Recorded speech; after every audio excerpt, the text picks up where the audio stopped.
Ladies and gentlemen, round the horn.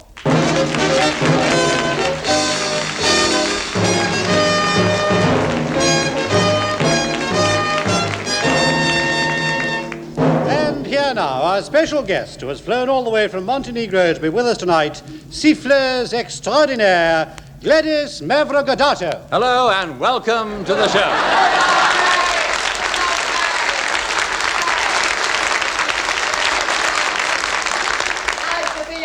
Thank you very much. Good on you. Yes, thank you. Well, now, I expect you'd like to hear some of the events that are taking place this Christmas. There's the floodlit Natterjack toad trembling at the Freethinkers Hall.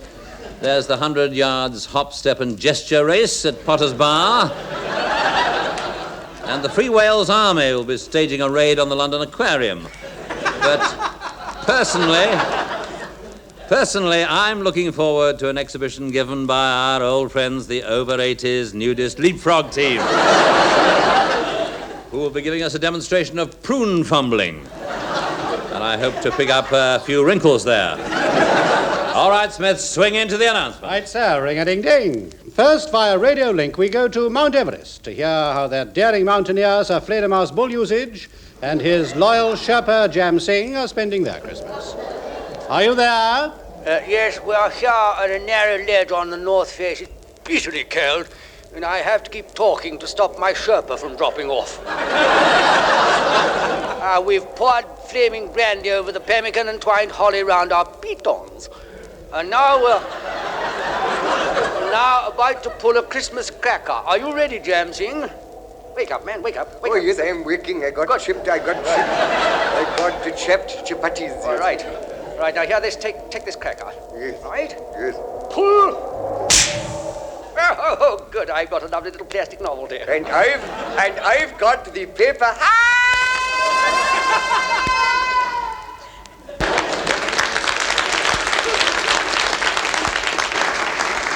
And thank you, Sir Fledermaus, alone on Mount Everest. And another man working through the festive season is St. Pancras washroom attendant, Mr. Montague Gore Strangely. I see you festooned the place with paper chains. Yes. I made them myself. Did you really? Yeah, nice, isn't they? Aren't they charming, Nice. yes. Yeah, not only that, I've written the words Merry Christmas in white paint on the roller towel. Shows up very clearly. Yeah.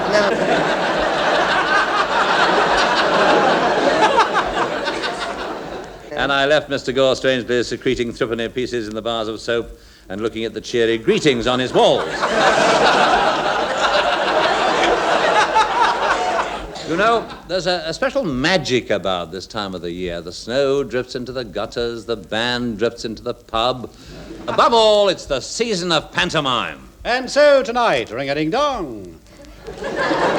Half alive from London, Armpit Theatre proudly and furtively presents Cinderella, or Through a Glass Slipper Darkly.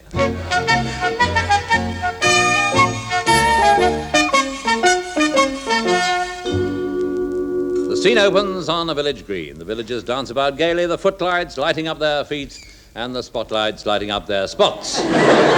My name is Baron Hardup. I have 3 daughters. As Cornplaster. Hello, Daddy. Played by Hugh Paddock. Then there's my second daughter, Bread Poultice, brought to life by saturnine sex symbol Kenneth Williams. Hello, Daddy. Look, hither comes Here.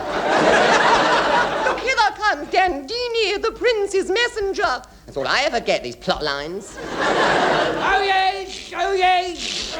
I bring you salutations and a message from your sovereign prince.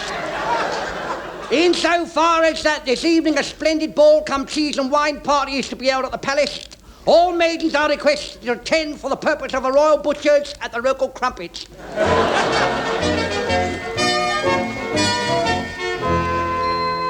Meanwhile, back at the kitchen range is my third daughter, Cinderella, played by swarthy, guttural ex-bomber pilot Betty Marsden. She sits among the cinders, a rosy glow on her cheeks.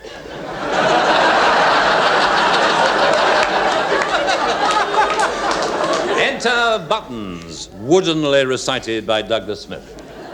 Hello, Cinders, it is I. Buttons. buttons. Oh, I do beg your pardon.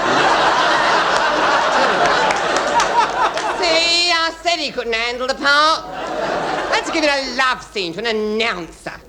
Especially when there's professionals standing by. Yes, thank you.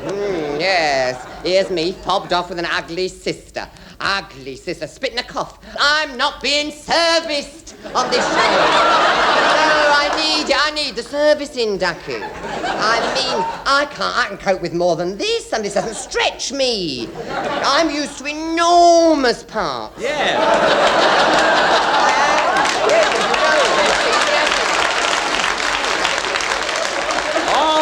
All right, you can play buttons as well. Oh, good. But I say, sir, Mummy was listening specially. Oh, shut up, Smith. Shut up. Smith, Yeah, go go away. on, get out. Now then, re-enter button. Hello, Cinders, it is I, Cinders, Cinders. That's the way it ought to be played, you see. With a feeling. He makes it sound like 10 o'clock news, he does. Notice the timbre in my voice, you see. I can reach right to the back of the hall with me timbre, if I really try. And without your artificial aids, Ducky, I can tell you things make your ear curl. That'd be a miracle too, wouldn't it? Oh, what a shame you cannot go to the ball tonight, Cinders. I know, Buttons, and yet my two ugliest sisters are going. Be not gloomy. I will cheer you with a song and a smile. We're gonna hang out the washing on the sea-free line. Have you any dirty washing? Here, hang on. Here, hang on. Hang out the washing. Just how old is this script? Well, what's the matter now? I thought the pages were a bit yellow. Look at these jokes. Here, page 10. I hear Masso's just invented a new tank. Got it written here.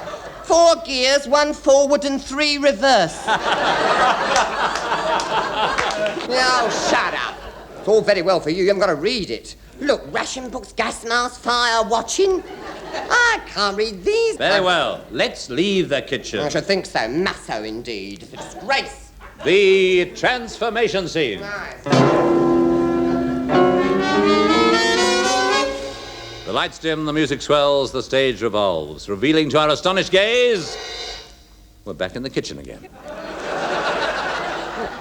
Cue sax. Everyone has gone to the ball.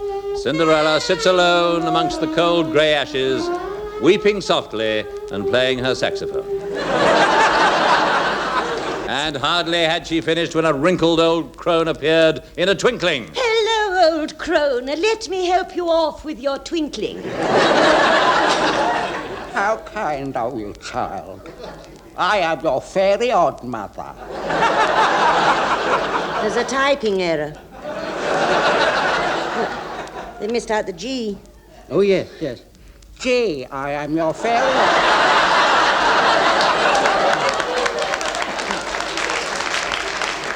You shall go to the ball, Cinder. But I'll wave my magic wand. Played by thin, rigid Douglas Smith. And amazing things will happen. They always do when I wave it about. Abracadabra. There was a blaze of magic light, and in a trice, Cinderella's rags disappeared in their place. Well, come on, Paddock. Shouldn't there be something in their place? Yes, sorry, I'm still a learner with this one. I'm not very good at changing gear. It is I, but... Here, go and put something on. It's not my fault. Me wand's jammed in second. There, that's better. Abracadabra.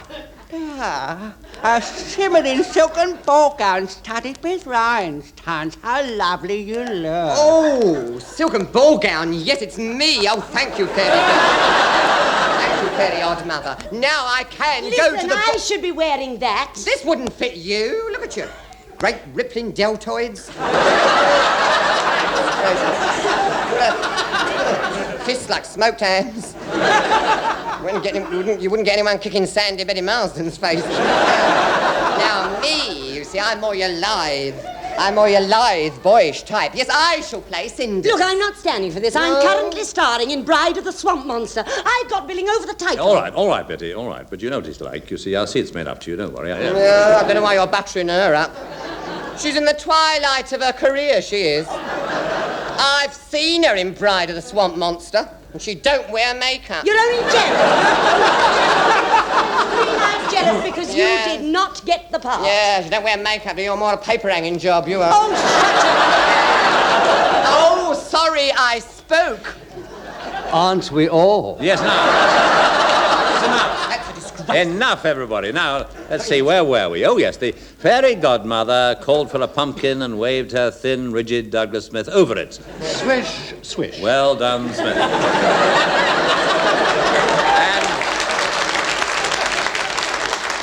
And amazingly, the pumpkin turned into a coach. And after that, she took 4 white mice, also played by versatile Douglas Smith.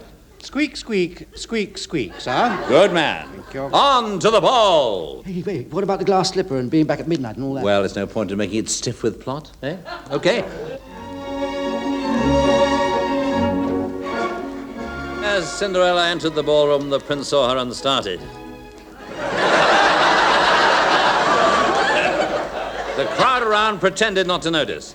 Before long, Cinderella and the prince were dancing together. The music swelled, tales from the Vienna woods floated upon the midnight air. So anyway, dearie, you got me behind this tree in the Vienna wood. So I said, if you think I'm that sort of girl... Right. Laughter.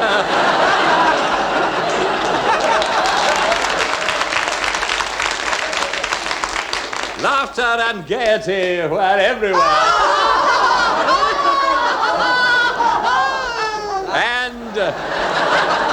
And joy knew no bounds. They had to throw her out in the end.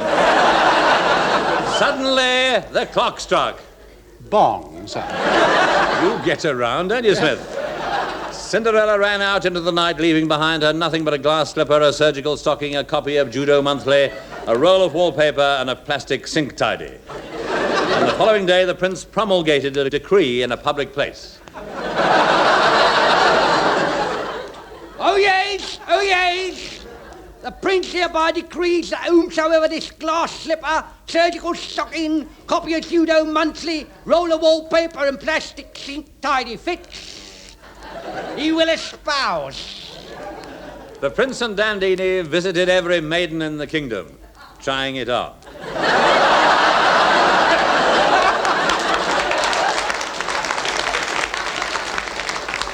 Finally, they came to my own abode, hard up, ooh.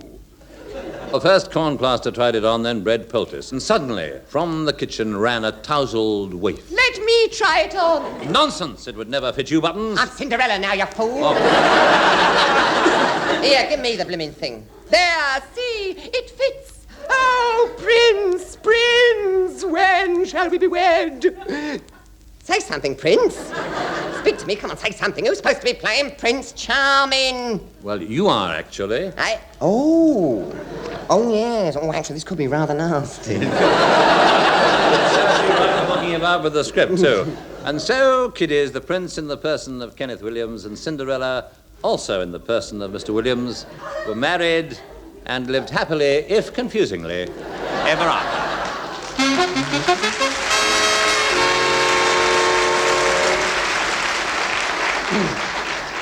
Now, every year at this time, I like to hold a party, but unfortunately, the party I had in mind got a modelling job at the last minute. It was at the Merchant Seamen's Hospital, so I decided to invite a few friends round, and to help me with the arrangements, I had Daphne Whitethigh. Now, first, why not a non-alcoholic punch? Tasty, but not inebriating. Here's my recipe. Marinate some cenopods in elderberry wine. Add a pint of prune juice, some rhubarb essence, and fig extract to taste. Top up with lemon juice, decorate with cucumber slices, and serve in individual cups. It's absolutely ideal if you want a running buffet.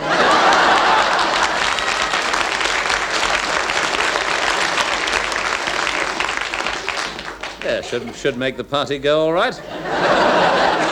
Thank you, Daphne Whitethigh. I heard the bell. It must be the first guests.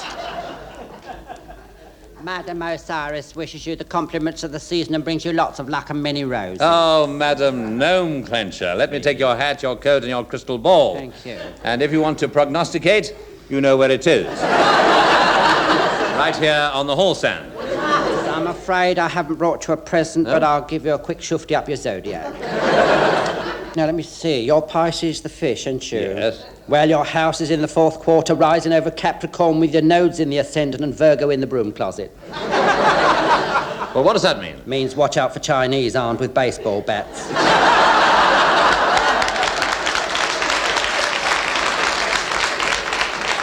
Thank you, Madam Osiris. Oh, don't thank me, dear. It's all in the stars.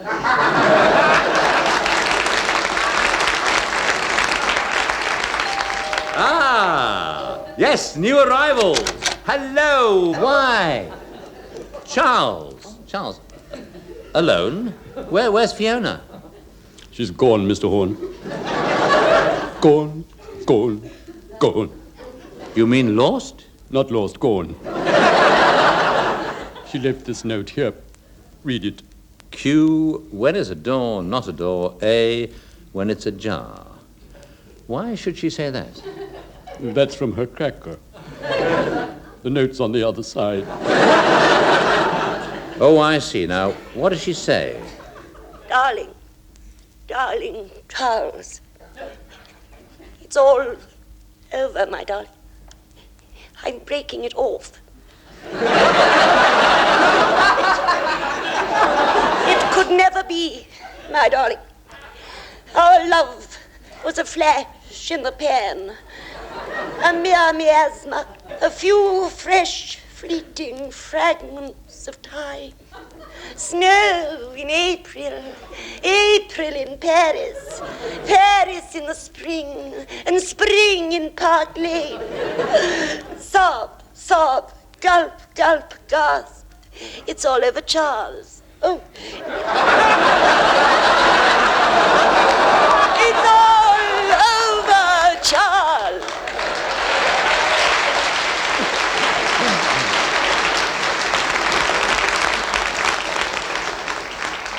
She writes very small, doesn't she?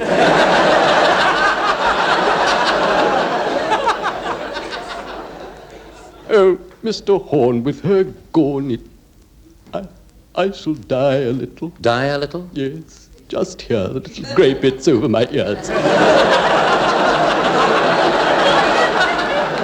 It'll take years off me. Yes. And do you think that'll bring her back? Back? Who wants her back?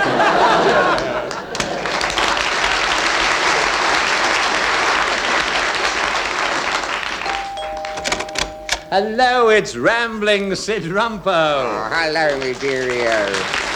Very nice to see you. Who will spare a penny for a wandering carol singer, for there's rhyme on me cordwangle and a sprig of holly at me gusset.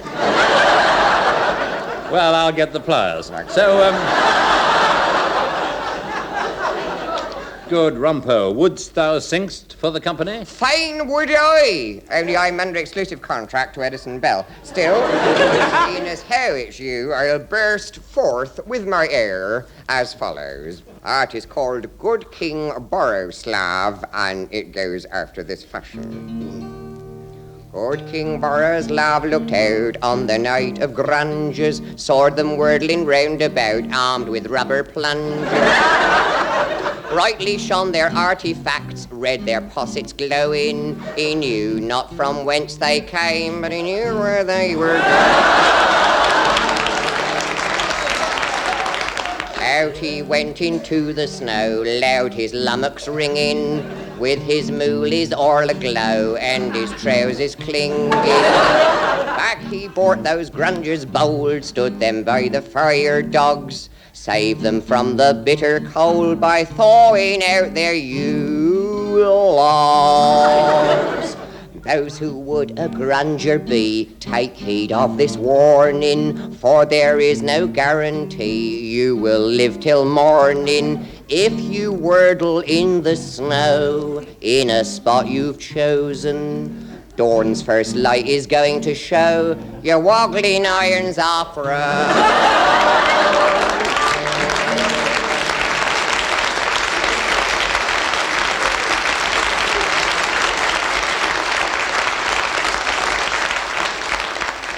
And thank you, Rambling Sid. Thank you, sir. Very nice of you to have me. Well, now, while he was singing, two other guests arrived, listened for a moment, and headed straight for the cloakroom. Cause and effect, I suppose. I think they're still in there. I'll just check. Hello, anybody there? Oh, hello, I'm Julian. This is my friend Sam. Oh, yes. Oh, yes.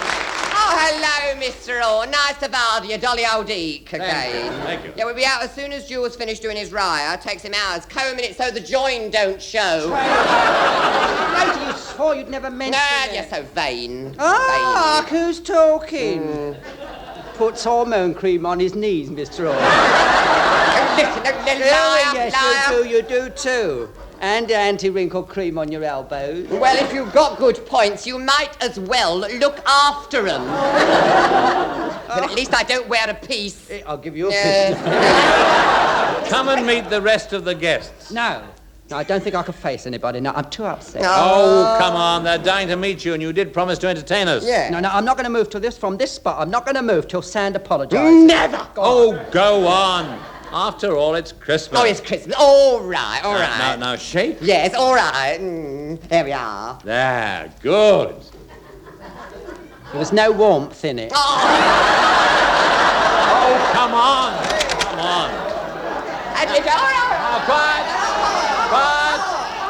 Quiet, everybody.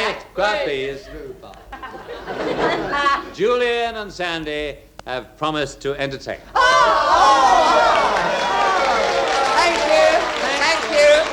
Thank you. Oh, thank you. Now, with Jewel at the piano, we will give you a selection of campfire songs. You know, you like warming your hands at the old campfire. So if you know the words, don't hesitate, keep your mouth shut. Right. Jewel? Yes? Ready? All allow your lappers on the Striller's boner. Oh, trust me. Trouble, I do. And here we go. He flies through the air with the greatest of ease, the daring young Ohm on his flying trapeze. His eek is so boner, Oh, balloons he does please, and my love is stolen away. Then we stood up and wrote, There's a hole in my bucket, dear Sandy, there's a hole in my bucket, dear Sandy, a hole. Then why don't you stop it, dear Julian? Then why don't you stop it, dear Julian, stop it? With what shall I stop it, dear Sandy, with what shall I stop it, dear Sandy, with what? If I were to tell you, dear Julian, if I were to tell you, we'd be off the air.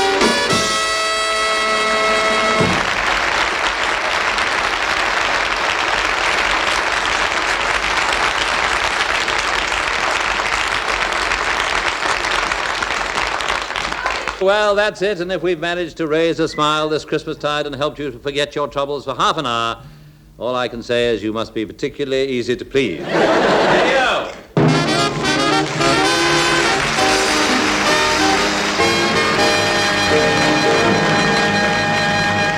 It was Round the Horne, starring Kenneth Horne, with Kenneth Williams, Hugh Paddick, and Betty Marsden. On the musical side, you heard the Max Harris Group. The script was written by Barry Took, Johnny Mortimer, and Brian Cook, and the program was produced by John Simmons.